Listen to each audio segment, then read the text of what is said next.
So I wanted to make this video to explain my story as a TI, how I became a TI, why I think I'm a TI. I noticed people were following me about 7 months ago. Everywhere I went, every business, whatever. You know how it is.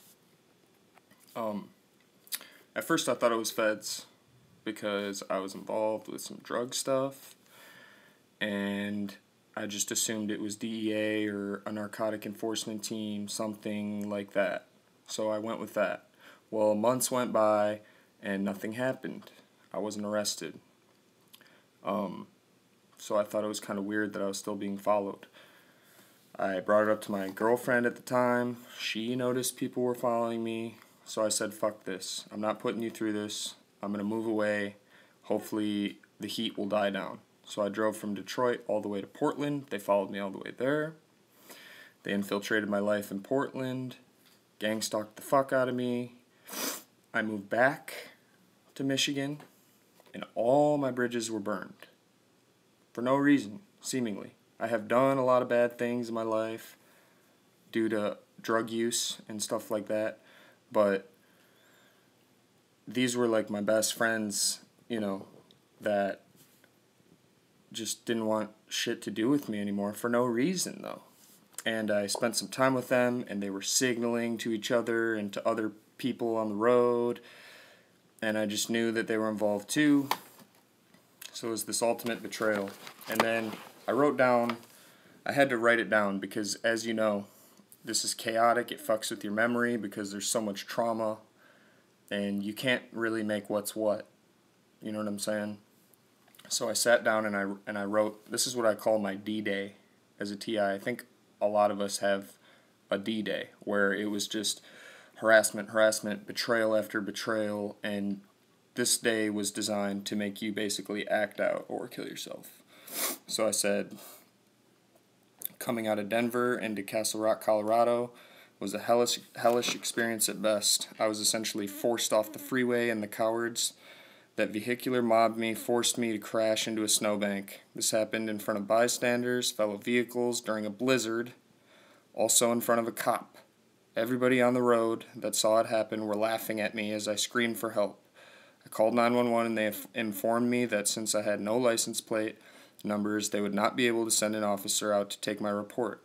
Interestingly enough, a cop ahead in the road had its flashers on and was parked on the side of the highway. I pulled up right next to it and tried to get his attention and get him to roll his window down.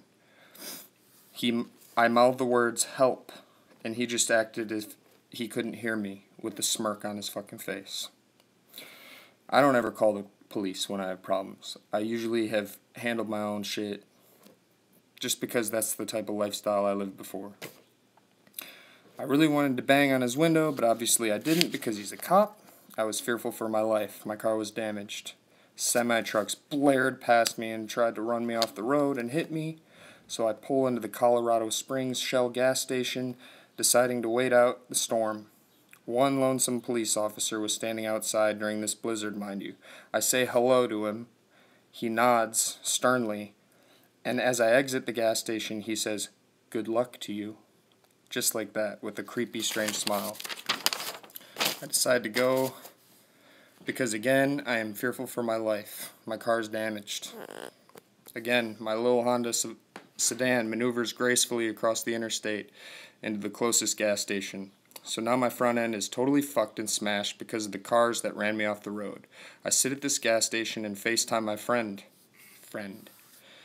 I'm in a total shock and PTSD mode at this point. I break down on the phone and tell my friend Alex about what happened.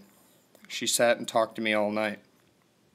So she suggested that the freeway was still too risky to drive on due to the gang stalkers that were trying to make a crash and stage an accident due to the road conditions.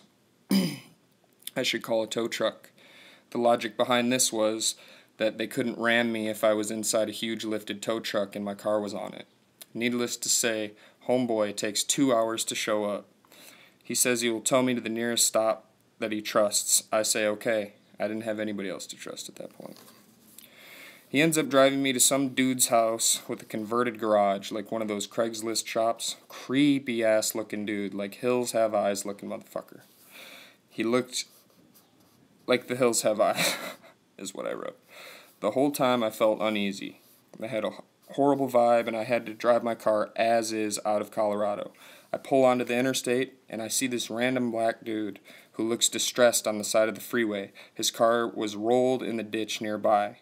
I thought I would try to help him. Even in the midst of all this, I pulled off to the next exit and turned around. I came back around, and this time, he was nowhere to be found, and his car was buried in the snow. I could see his wheels peeking out of the snow in the same spot where I had seen his car previously in the ditch. So now I'm certain that I had a death wish. Basically, they want you to think that you're about to fucking die at every moment. So now in total crisis mode, I begin my journey back home to Detroit. I was thinking I had many safe havens and allies I could rely on who would help me, namely my ex-girlfriend and my parents. Boy, was I mistaken. As soon as I get to Detroit, I call my friend Jane and tell her everything that happened. She brushes most of it off, but I'm too exhausted to explain anything, and I pass out for 17 hours. When I wake up, the first thing I do is call my ex-girlfriend. She tells me that I can stay with her. I take her out that night for dinner for sushi. The whole place is full of weird-looking dudes. They looked like occultish, like satanic, like draped in robes. Like it was like a bizarre setting. You know what I mean? And they were all wearing these weird Masonic rings. Oh, I think they're Masonic. And they were making a point to show me that they were wearing them. It was really bizarre. This is when we go back to the apartment and sleep, and the next day everything is fine. This is when I noticed tons of red and white newer vehicles with dark tints parked in our apartment's parking lot. They followed me around town everywhere I went. Grocery store, laundromat, tons of these vehicles. Now my girlfriend starts to notice this. This is upsetting for her to realize because she's very much unaware of these realizations and this program and how real the world is and the powers that be. She typically turns a blind eye to that stuff. God bless her. So I sit bored in the apartment for a day trying to understand what the fuck actually happened the 24 hours prior. I decide to call my old coworker Matt, who also works at the same restaurant that my girlfriend worked at. Matt is a young kid. He's 18 and his mom is a probation officer. Also a born-again Christian. I started telling him about all these events, and I tell him that we need to meet up ASAP. We meet, I spill the beans. I tell him all about the gang stalking, being chased, being followed, harassed for the first time. He seems shocked, the only person that I talk to about it. He seems shocked and mostly empathetic, something I did not get from anybody else that I tried to tell about this. Because of this, I basically fully trusted him. They're hitting me right now, so I'm going to move. But what did I have to lose? He picks my brain apart for the next 3 hours and we talk about all of this. Now at this point he becomes a target, I think. After he drives home, he informs me that red and white vehicles are following him. They even parked in front of his home as he went inside. I honestly felt bad for him at this point, but also relieved because I had somebody that was also going through this and showing me empathy. We spent the following afternoon shooting video of strange patterns of red and white cars that followed us everywhere we went. My ex-girlfriend seemed happy. Things were looking up. I had someone to trust. For once in 6 months, finally relief. Finally I had some camaraderie.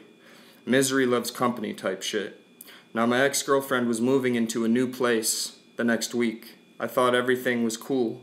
She agreed to let me stay there for 2 weeks until I got on my feet. We weren't going to date. She was just like, basically like, yeah, you can stay with me. I know this is really weird. I'll let you get on your feet. Boom. So I had my friend Matt, the targeted guy, also help me move all of her stuff. I fixed my bumper up and he helped me put it on and install new lights. Here's where it gets really crazy.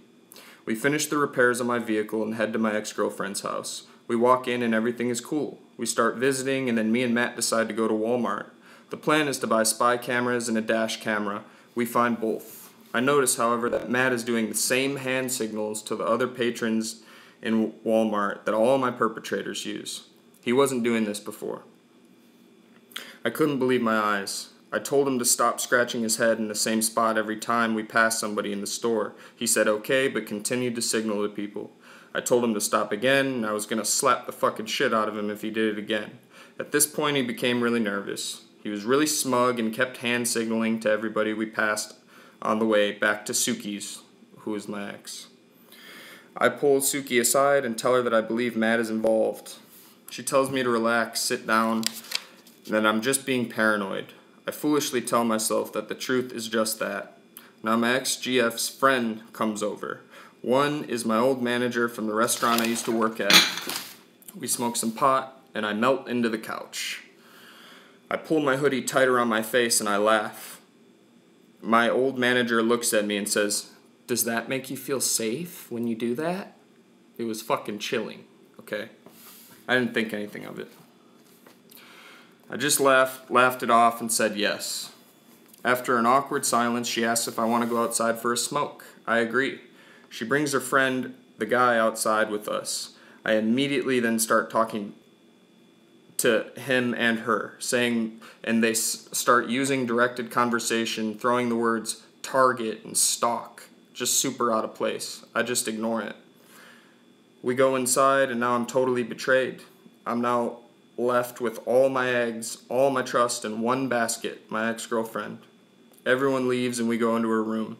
She immediately starts picking a fight with me out of nowhere. I'm talking out of nowhere. It was like her job that day was to make sure that we got into a fight and we didn't get along. It was bizarre.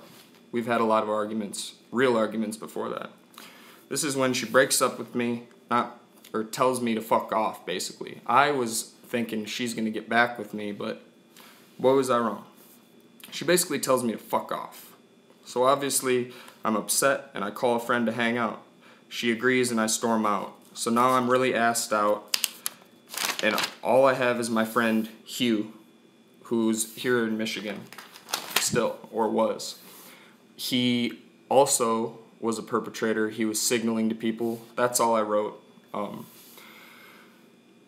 He was signaling to people, so I burned that bridge because it drives me nuts. When I'm hanging out with you and I know that you're a perp and you're signaling to people, it drives me fucking nuts.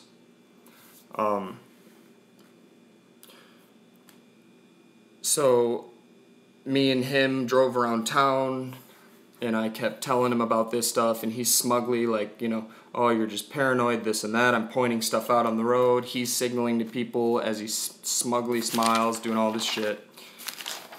It was devastating. And since then, I've basically moved place to place, trying to pick up the fucking pieces of my life. And why do I think I was a target? Well, if you notice that the beginning of this video, I was in Colorado. Well, 2 years ago, I dated this girl.